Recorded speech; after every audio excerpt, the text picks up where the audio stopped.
সুপ্রিয় দর্শক, হক গ্রিন ওয়াল চ্যানেলে আপনাদের জানাই স্বাগত। থাম্বনেল এবং টাইটেল দেখেই বুঝতে পারছেন কোন গাছের ভিডিও করছি। হ্যাঁ বন্ধুরা, ঠিকই ধরেছেন, এটি হচ্ছে পেয়ারা গাছ। এই পেয়ারা গাছে কিন্তু অনেক সময় দেখা যায় দীর্ঘদিন শীতকাল চলে যাওয়ার পরও নতুন পাতা গজায় না। মার্চ মাস শুরু হয়ে গেছে, সেকেন্ড উইক শুরু হয়ে গেছে, তারপরেও একই রকমভাবে থেকে গেছে।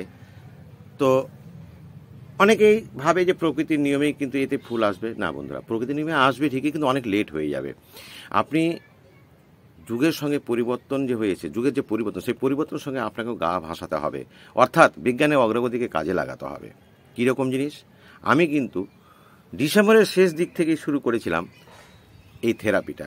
অর্থাৎ তখন দেখছিলাম যে পাতাগুলো বিবর্ণ হয়ে গেছে, নতুন পাতা গজাচ্ছে না। জানুয়ারি 15 তারিখ পর থেকে একটু একটু করে গরম বাড়বে, আর এখন তো একেবারে মার্চ মাস। তাহলে তো এখনও যাদের গাছে পাতা, নতুন পাতা আসেনি, তাহলে মানে অনেক লেট হয়ে যাবে। আমি কি করেছিলাম, আমি কিন্তু প্রত্যেকটা ডগাকে এরকম বাঁকা বাঁকা করে, এই যে সুতো দিয়ে, দেখতেই পাচ্ছেন আশা করি, এই যে সুতো দিয়ে বেঁধে দিয়েছি।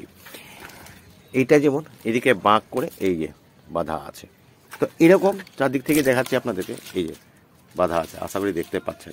তো এরকম সুতো দিয়ে বাঁধলে কি হয়, দেখুন আপনার যেখানে যেখানে বাঁক হচ্ছে সেখানে সেখানে কিন্তু নতুন পাতা বেরোচ্ছে, আশা করি দেখতে পাচ্ছেন। এবার আমি কিন্তু একসঙ্গে করিনি, একটা একটা পরীক্ষামূলক করার জন্য। তার যেমন এইটার আগে করেছিলাম, যেমন এই ডগাটা, তো এখানে কিন্তু অনেকটা আগেই কিন্তু এটা বেরিয়েছে। আবার এর আগেও কিন্তু করেছি আমি এই ডগাগুলো, মানে এটা আরও অনেকটা বড় হয়েছে।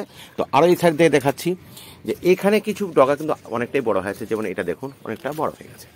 তাহলে বোঝা গেল যে এখানে যদি আমি ডগাগুলোকে, লম্বা ডগাগুলোকে পাতাগুলো ছাড়িয়ে নিয়ে দিয়ে আপনি কি এরকম বাঁক করে করে বেঁধে দেন, যেখানে যেখানে বাঁক পড়বে সেখানে কিন্তু নতুন পাতা আসবে। এটা পরিষ্কার হলেন, এটা গেল প্রথম ধাপ।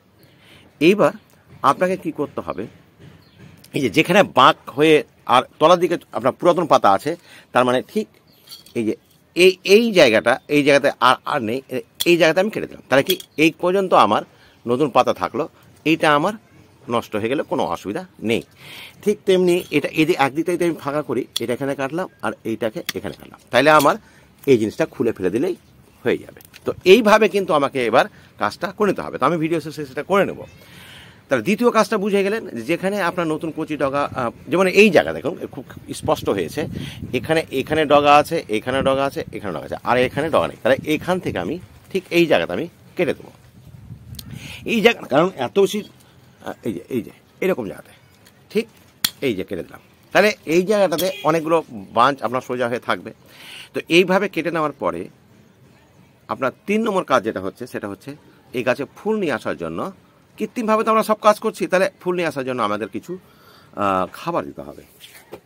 খাবার বলতে আপনাকে যদি অন্য কোনো বেশি আপনি মানে অভিজ্ঞ বাগানি নন, কিংবা আপনার কাছে সেরকম অর্গানিক ইনঅর্গানিক ম্যাটার করে না, তখন আপনি কি করবেন, এই যে আমার কাছে দেখতে পাচ্ছেন এই যে 10-26-26, এটা 1 চামচ দিয়ে দেবেন এরকম টবের ক্ষেত্রে। আর এখন যদি আপনি আরও একটু ভালো করতে চান, যেমন টবের গাছের ক্ষেত্রে আমার এখানে আছে আপনার শিংকুচি, একটু নিমখোল দিতে হয়, কারণ এটা ছত্রাকনাশক হিসাবে কাজ করবে, পরে এটা সার হিসেবে কাজ করবে। এটা বোন ডাস দিলাম। আর সবচেয়ে এটা উপকারী জিনিস, এটা হচ্ছে ফুল আনার জন্য এই সাদা রঙের যেটা দেখতে পাচ্ছেন, এটা কিন্তু এক ধরনের পটাশ, যাকে 0050 বলি, অথবা পটাশিয়াম সালফেট বা সালফেট অফ পটাশ, এই যে 0050। তো এটা অনেকের কাছে থাকে না বলে আমি লাল পটাশটাও কিন্তু সঙ্গে রেখেছি। তো এই খাবারগুলো একসঙ্গে ভালো করে মিশিয়ে এইটাকে আপনি এই চারদিকে একটু ছড়িয়ে দিলাম। একটা দিন মনে রাখবেন বন্ধু, এই ধরনের খাবার দেওয়ার আগের দিন কিন্তু গাছে অবশ্যই জল দিয়ে রাখবেন। এটা কিন্তু কথা আমি প্রায় বলি। এবার এই খাবারটাকে একটু নিড়ানি দিয়ে ভালো করে মাটির সঙ্গে মিশিয়ে দিতে হবে। আমিও মিশিয়ে দিলাম, ব্যাস এইটা হয়ে গেল প্রথম, এটা কাজ হয়ে গেল একটা কাজ। এইবার এটা দেওয়ার পরে আমি অবশ্য দিনের বেলা এখন আছে, এখন রোদ হয়ে গেছে, জল দেব না।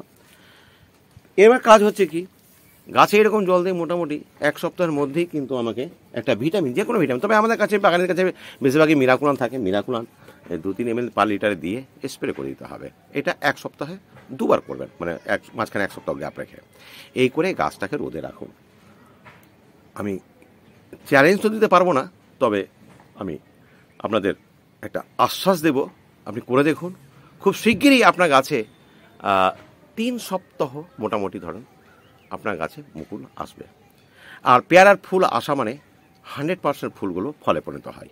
পরবর্তীতে কিছু ঝরতে পারে সেটা আলাদা, কিন্তু ফুল কিন্তু ফলে পরিণত হবে, কারণ এইটা প্রত্যেকটা ফুলই কিন্তু আপনার ফলে পরিণত হয়। দেখতেই পাচ্ছেন গাছের চেহারা বেশ সুন্দর হয়ে গেছে, আগামীতে আরও সুন্দর হবে। এখন খাবার পেয়ে গেল।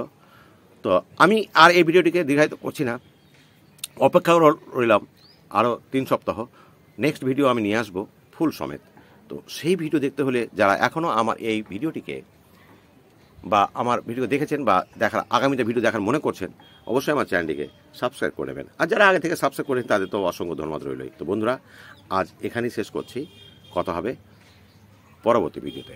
ভালো থাকুন, সুস্থ থাকুন, ধন্যবাদ।